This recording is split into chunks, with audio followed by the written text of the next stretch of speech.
तो आज हमने स्त्री रोग विशेषज्ञ गायनेकोलॉजिस्ट डॉक्टर शिखा धवन के साथ मीनोपॉज यानी रजोनिवृत्ति के संबंध में ही बातचीत की है। तो अपनी बहनों तक हम ये जानकारी पहुंचाना चाहते हैं और इनसे बातचीत करके जानकारी पहुंचा रहे हैं विपुल शर्मा। तो सुन ले।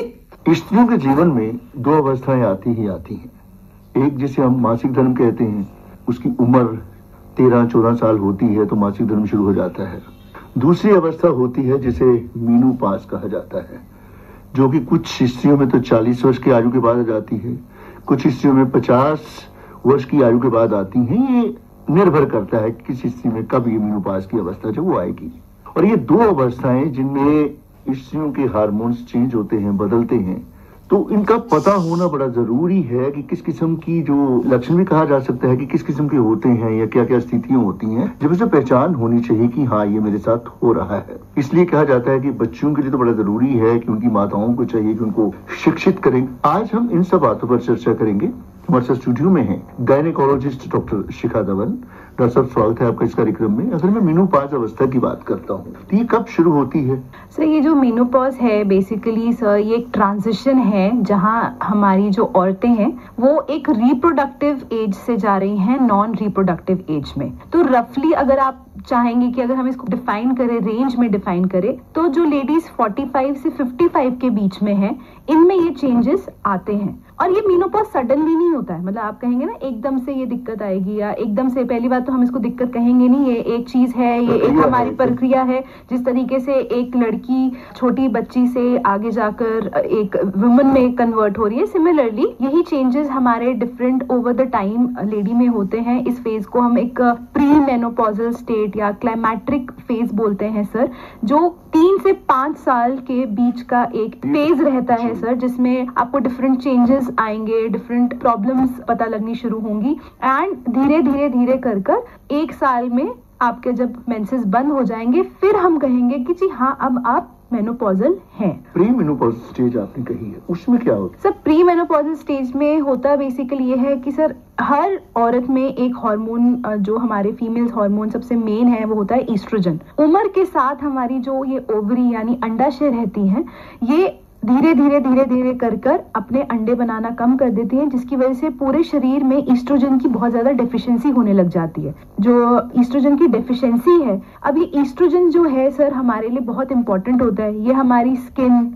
हमारे हार्ट, हमारी बोन्स, हमारे जैसे आपकी यूरिनरी प्रॉब्लम्स हैं या विजाइनल प्रॉब्लम्स हैं, उसका जो हमारा एक एपिथेलियम रहता है उसके लिए बहुत ज्यादा इंपॉर्टेंट होता है। तो जैसे जैसे ये ईस्ट्रोजन की मात्रा शरीर में कम होती जाती है, जो एक्टिव ईस्ट्रोजन हमारा कम होता है, तो ये सारी प्रॉब्लम्स आपको पता चलनी शुरू होगी। सबसे पहली जो प्रॉब्लम आप अक्सर सुनेंगे, जो 45 के ऊपर जितनी भी महिलाएं होती हैं वो आपको बताएंगी, रात में घबराहट होती है, ऐसा लगता है कि हाथ और पैरों और मुंह से एकदम जोर से आग निकल रही है, जिसको हम अपने शब्दों में कहते हैं हॉट फ्लशेस। तो ये भी सर बेसिकली एक वाजोमोटर सिम्टम है जो होता ईस्ट्रोजन की डेफिशिएंसी से है।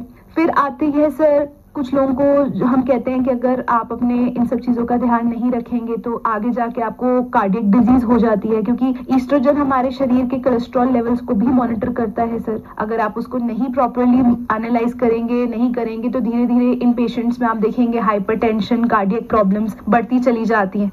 जो एक और इम्पॉर्टेंट चीज आती है सर, वो आती है हमारी बोन्स। अब जो ये बोन्स का हम कहते हैं oestrogen hormone is a bone friendly hormone, यानी हमारी बोन की ताकत, हमारी बोन की स्ट्रेंथ को मेंटेन करने का सबसे major hormone for a female is oestrogen sir. तो अगर हम शुरू में अपने पहले 5 साल जब मेनोपॉज है, अगर हम अपना ध्यान नहीं रखते हैं तो धीरे धीरे हमारी बोन्स जो है वो वीक होती जाती है। आप देखेंगे अगर कभी भी हम अपने घर की औरतों से बात करेंगे, हम उनके जोड़ों में अक्सर दर्द रहेगा, उनका आगे की तरफ झुकाव बढ़ता चला जाएगा। आप देखेंगे उनकी हाइट भी, कुछ हमने जो स्टडीज देखी है सर उसमें हाइट भी बताया गया है कि कुछ जैसे ओवर द टाइम 10 साल हो जाते हैं, उनमें 1 से 1.5 सेंटीमीटर की हाइट तक कम हो जाती है। अगर आप अपनी बोन का ध्यान ना रखें, आप कैल्शियम वगैरह ना खाएं। इसके ईस्ट्रोजन सप्लीमेंट की जरूरत रहती है सर? इसके लिए ना मतलब ईस्ट्रोजन सप्लीमेंट हम हर मरीज को नहीं देते हैं सर, और भी हमारे पास बहुत सारी चीजें हैं। जैसे हमारे पास पेशेंट्स आते हैं, हम उनको विटामिन ई देते हैं, हम उनको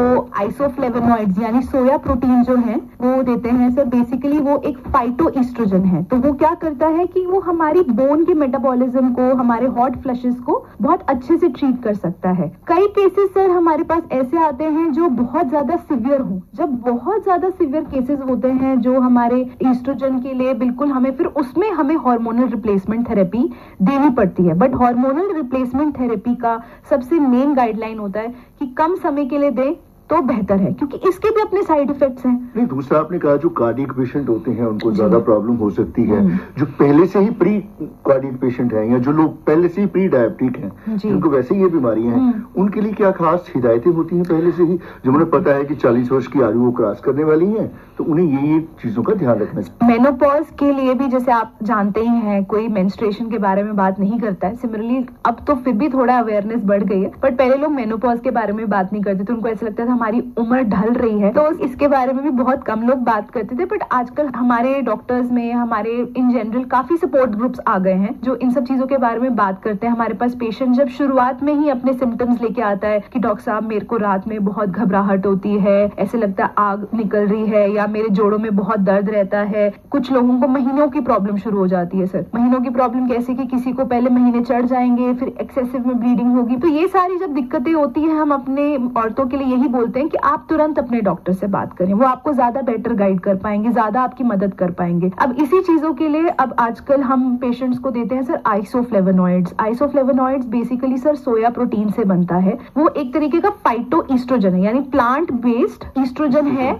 मतलब क्योंकि हम पेशेंट्स को ज्यादा हार्मोनल थेरेपी नहीं देना चाहते, क्योंकि उससे कभी देखा गया है कि किसी को एंडोमेट्रियल कैंसर की दिक्कत बन सकती है, किसी को ब्रेस्ट कैंसर की दिक्कत बन सकती है। तो ऐसी कंडीशन में हम विटामिन ई हो गया, फिर ब्लैक कोकोश हो गया, उसके बाद आपका ये आइसोफ्लेवोनॉइड्स हो गए, हम पहले ये सब शुरू में देना शुरू करते हैं। हम मरीजों को कहते हैं आप शुरू में खाइए। तीसरी चीज मैं हर अपने पेशेंट को बोलती हूँ, आप कैल्शियम जरूर खाएं, बिकॉज अब आपके शरीर में वो क्षमता नहीं है कि जो आपके कैल्शियम को बनाए और बनाने के साथ साथ उसको समेटे भी। बनाना सर एक चीज हो गई कि कैल्शियम आपकी बॉडी ने अब्सॉर्ब किया, अब्सॉर्ब करने के बाद उसको रोकना भी एक चीज है। तो अगर वो चीज नहीं कर रहे हैं तो हर औरत को जो 50 की 60 की उम्र में रहती है उनको हम 500 mg का कैल्शियम खाने की सलाह देते हैं, और जो उनसे ऊपर जाते हैं तो हमें वो कैल्शियम की डोज इंक्रीज भी करनी पड़ती है। फिर आती है सर लोगों को जो दिक्कत आजकल अभी भी, जैसे मैंने आपको कहा, लोग बात नहीं करते हैं, चलेंगे खांसी करेंगे पेशाब छूट जाता है, एक सोशल एम्बैरेसमेंट बन जाती है। सीढ़ियां चढ़ेंगे तो उनको ये दिक्कत रहती है, जिसके लिए वो हर एक से बात नहीं करते, और इस बारे में लोगों को इतनी जानकारी भी नहीं है कि इसके लिए भी आप हमारे पास बहुत सारा ट्रीटमेंट है। बिल्कुल सर, बिल्कुल है। जरूरी नहीं है कि इसमें हमें सर्जिकल ही चाहिए सर, इसका नॉन सर्जिकल ट्रीटमेंट भी है। कई बार हम उनको कुछ क्रीम्स देते हैं जो आप हाथ पे लगा सकते हैं, पेट पे लगा सकते हैं, थाइस पे लगा सकते हैं। कुछ हम विजाइनल क्रीम्स देते हैं, जिससे जब आपको शुरू में ये दिक्कत हो, अगर आप उसी समय आ जाएं तो हम आपको कुछ क्रीम्स दे सकते हैं, कुछ सप्लीमेंट्स दे सकते हैं, जिससे ये सारे सिम्टम्स कंट्रोल हो सकते हैं। जैसे किसी को ये ग्रेड 1 ग्रेड 2 हो जाए तो हर एक को सर्जरी की भी जरूरत नहीं सर। अब हमारे पास ऐसी लेजर मशीन्स आ गई हैं जो आप उसका सेशन ले सकते हैं, वहीं से हम हीट से और वो लेजर से उनकी विजाइनल जो है रिजुविनेशन, या आप कहें उसको हेल्प कर सकते हैं। कि हर एक को जैसे होता है सर्जरी से डर, तो देखिए सर सबको ही लगता है। ये दिक्कत पोस्ट मेनोपॉजल ही है सर, ये पेरीमेनोपॉजल सर। मैं ये वर्ड, हाँ, मैं आपको ये वर्ड बार बार इसलिए थोड़ा बोल रही हूँ क्योंकि हम मेनोपॉज को सिर्फ एक पॉइंट समझते हैं, बट शुरुआत तो 2-3 साल पहले ही हो चुकी है। सिम्टम्स आने शुरू होते हैं, चेंजेस आ रहे हैं शरीर में, सब हो रहा है। तो पेरीमेनोपॉजल, इसके बारे में मुझे लगता है कि आपको जाके अपने डॉक्टर से बात करनी चाहिए, आपको उनसे एक बार डिस्कस करना चाहिए, क्योंकि शुरुआत में जब ये दिक्कत शुरू होती है, अगर हम उसी समय उसे पकड़ लें, उसका ढंग से इलाज कर दें, चाहे वो दवाइयों के थ्रू है, चाहे वो लेजर के थ्रू है, से आपको कुछ नहीं करना है सर। आप आएंगे, कुछ 30 से 40 मिनट का सर प्रोसीजर होता है, जहां हम उनको लेजर से हीटिंग करके सारे जो आपका अंदर का टिश्यू है उसकी टाइटनिंग करते हैं, ताकि आप एक मेजर सर्जरी से अपने आप को आगे जाके बचा सकते हैं। बाकी कुछ केसेस सर, जैसे मैंने बोला कि बिल्कुल ही जिनमें ये सब चीजें काम नहीं करती, कोई बहुत ज्यादा हाई ग्रेड होता है, उसमें फिर हमारे पास सर्जरीज भी है। मैंने कुछ लोगों से ऐसे बात भी करी है जिनको इस वजह से वो बाहर किसी के घर नहीं जा पाते हैं। आप अपने आप को घर में बंद कर लेते हैं, स्टिग्मा है, एक स्टिग्मा है सर। और इससे प्रॉब्लम क्या है कि कहीं ना कहीं हमारी औरतें अपना एक कॉन्फिडेंस लूज कर देती हैं। उनको लगता है हम पार्टी में जाएंगे, हम खांसेंगे, छींकेंगे, कुछ कपड़े भीग गए तो एक एम्बैरेसमेंट हो जाएगी, एक ह्यूमिलिएशन हो जाएगी। तो ये एक मैसेज उनके लिए भी है कि आप डरिए मत, हम आपकी मदद कर सकते हैं, बट आपको आगे हमारे पास आना पड़ेगा। ये सभी महिलाओं के लिए नहीं है सर, ये मोस्टली सभी महिलाओं के लिए है, सबके साथ होता है, सबके साथ होता है। तो जो लोग, मैंने जैसे पहले कहा था आपसे कि जो लोग पहले से ही बीमार हैं, जो डायबिटिक हैं, जो हाइपरटेंसिव हैं, किसी और रोग से ग्रस्त हैं, उनमें ज्यादा चांसेस रहते हैं। बिल्कुल सर, डायबिटिक पेशेंट में ये ज्यादा देखा गया है, हाइपरटेंसिव पेशेंट्स में ये ज्यादा देखा गया है। कई बार क्या है कि सर, अगर पुरानी मतलब कुछ लेडीज हमारे पास जो बाहर पेरिफेरी से आती हैं, उनको डिलीवरी के समय कई बार बहुत लंबे दर्द झेलने पड़े या कभी इंस्ट्रूमेंटेशन की जरूरत पड़ी, क्योंकि उस समय बाहर पेरिफेरी में क्या उनके साथ डिलीवरी के समय हुआ, तो उससे क्या होता है कि सर नीचे की नसें ऑलरेडी कमजोर हो रही होती हैं। अब आपकी नसें पहले से कमजोर हैं, आपकी जो नीचे की मांसपेशियां हैं वो डिलीवरी के साथ पहले ही कमजोर हो रही हैं, और उसके बाद क्या आया, पेरीमेनोपॉज एंड मेनोपॉज। तो धीरे धीरे आपको पता ही है कि आप देखेंगे जब किसी को मेनोपॉज आता है, स्किन में चेंजेस आते हैं, आप देखेंगे आंखों के पास एक क्रो फीट बन जाता है, आप देखेंगे बाल थोड़े झड़ने लग जाते हैं। दूसरी तीसरी चीज आप ये भी नोट करेंगे, क्योंकि इसमें अब ईस्ट्रोजन कम हो रहा है तो थोड़ा टेस्टोस्टेरोन का लेवल बढ़ जाता है, तो फेस पे फेशियल हेयर आने शुरू हो जाएंगे। तो ये सारी डिफरेंस ऑलरेडी पेशेंट के ये सारे चेंजेस आ रहे हैं। साथ में क्या है कि जैसे मैंने आपको बोला, ईस्ट्रोजन एक बड़ा ही हमारा फीमेल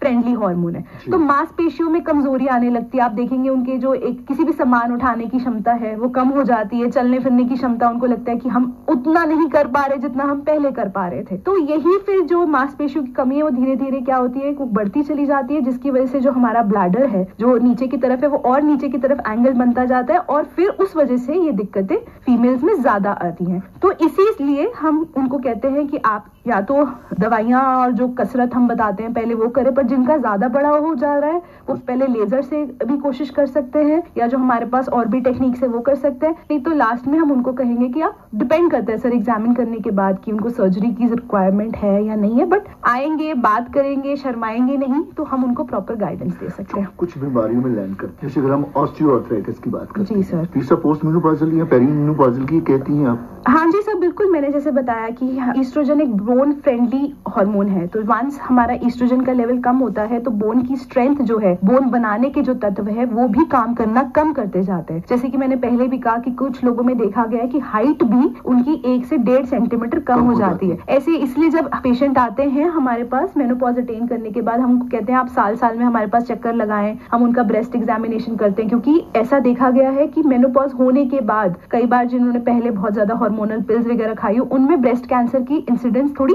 मतलब बढ़ जाती है। सिमिलरली सर ऑस्टियोपोरोसिस जैसे आपने कहा, तो बोन्स जो है वो धीरे धीरे मतलब कहते हैं ना सीव की तरह छल्ली होती चली जाती हैं। तो इसीलिए मैंने ये चीज पहले भी कही है कि इनके लिए कैल्शियम खाना बहुत जरूरी है। अगर उनको ऐसा लग रहा है कि हमारी बोन डेंसिटी कम हो रही है, हम उनके लिए बीएमडी स्कैन करते हैं, कि उसमें हम सर बीएमडी स्कैन माने बोन मैट्रिक्स डेंसिटी टेस्ट करते हैं, और उस हिसाब से कुछ पेशेंट्स में हमें हार्मोनल रिप्लेसमेंट थेरेपी और भी अब कई बहुत अच्छी दवाइयां आ गई हैं जो हम पेशेंट्स को देकर उनकी ये प्रॉब्लम को पहले से ही उनको हम तैयार कर सकते हैं और उनकी बोन्स को स्ट्रेंथ रख सकते हैं। क्योंकि आपने सुना होगा सर कि कोई घर में काफी एल्डरली हैं, वो गिरे, उनकी हड्डी कड़क करके टूट गई, ये इसी वजह से है क्योंकि हम अपना ध्यान उस समय नहीं रख रहे हैं जहां इसका सबसे ज्यादा उस समय हमें जरूरत है। आपने बार बार कैल्शियम की बात की। जी सर, औरतों को इसका सेवन करना चाहिए। बिल्कुल सर। लेकिन कैल्शियम के बारे में ये भी कहा जाता है कि कई बार इसका डिपॉजिट शुरू हो जाते हैं, तो इसलिए डॉक्टर की हिदायत के बिना कोई भी काम ना करे। बिल्कुल सर, ये डॉक्टर की हिदायत के बिना तो सर बिल्कुल कोई काम वैसे ही नहीं करना चाहिए। कोई कारण है जो डॉक्टर आप लोगों की सेवा के लिए बने हैं। तो अगर आपको कोई भी डाउट है, कोई भी चीज है, आप बेझिझक अपने डॉक्टर से जाके हर चीज के बारे में डिस्कस करें, अपनी प्रॉब्लम्स को विस्तार में बताएं। वो कुछ पूछ रहे हैं तो कुछ छुपाए ना। जैसे हमारी लेडीज में क्या होता है, जब तक बिल्कुल आखिर तक प्रॉब्लम बन नहीं जाती तब तक वो उस बारे में बात नहीं करते। शुरुआत में अगर प्रॉब्लम के बारे में, शुरुआत में अपनी तकलीफ के बारे में अगर आप बात करेंगे तो मुझे ऐसा लगता है कि आपके लिए वो ज्यादा बेनिफिशियल रहेगा, क्योंकि हम आपको एक टाइमली ट्रीटमेंट दे सकते हैं, हम आपको एक टाइमली गाइडेंस दे सकते हैं जो आगे चल के आपके लिए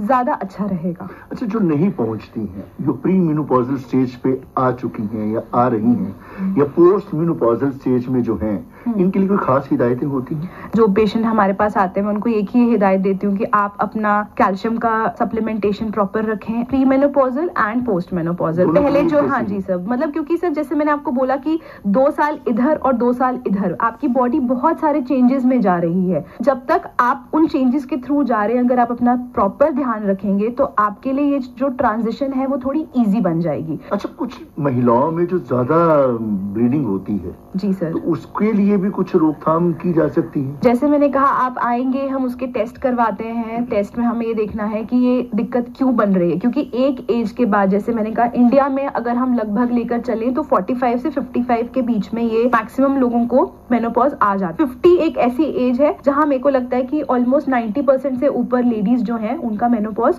हो जाता है। पर अगर ये चीज आपको परसिस्ट कर रही है, अगर आपको 50 के ऊपर, 55 के ऊपर भी ये दिक्कत हो रही है, तो मेरे हिसाब से आपको एक बार बिल्कुल आके अपने डॉक्टर से बात करनी चाहिए कि ऐसा क्यों है। अगर आप देखें, पहले सर कैंसर इतना नहीं, अब कैंसर की चीजें बहुत ज्यादा बढ़ रही हैं। हमारे रहन सहन को लेकर बोले या जैसे कि जैसे चीजें और दिक्कतें बढ़ रही हैं शरीर में, तो मुझे लगता है कि आप एक बार डॉक्टर से आके इस बारे में जरूर कंसल्ट करें कि सर आप देखें या मैम आप देखें कि कोई और परेशानी तो नहीं है। इसीलिए जब आप 45 या 50 की एज में हैं, आप एक अपने डॉक्टर के साथ प्रॉपर खुल के बात करें, अपने गायनेकोलॉजिस्ट से खुल के बात करें, जो आपको ये चेंजेस के बारे में एक्सप्लेन करे। सब जानकारी के लिए आपका बेहद शुक्रिया।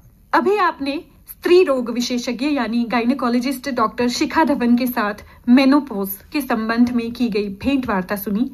इनके साथ बातचीत की थी विपुल शर्मा ने।